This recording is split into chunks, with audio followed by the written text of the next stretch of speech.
Bella gente, dal Fabio di Scuola di Milanese, Cabaret Milano 2000.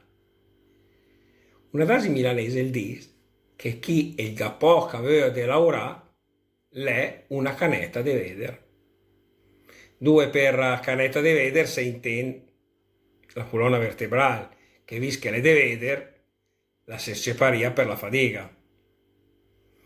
Nella logica e nella dedizione milanese, per il lavorare, le non bel complimenti. Adesso tanti d'opere di parole più se vulgarot, ma nessuna le più se centrata de caneta de veder.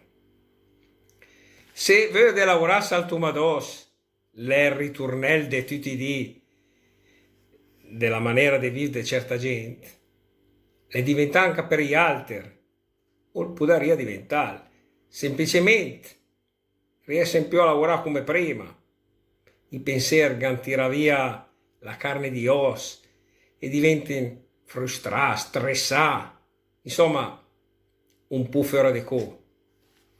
La si chiama sindrome di burnout, che insieme alle possibili conseguenze del long covid in gli ultimi anni la colpì migliaia di milanesi, ex lavoratori doc.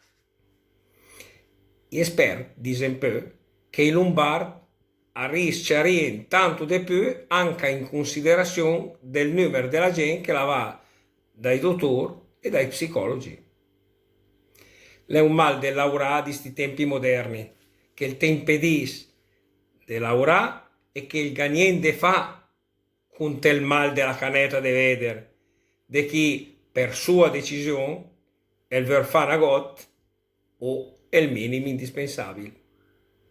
Ciao gente, dal Fabio di Scuola di Milanese e Cabaret Milano 2000. Seguiteci sul mio canale YouTube, mettete i like ed attivate la campanella per ricevere le notifiche. Ciao ciao!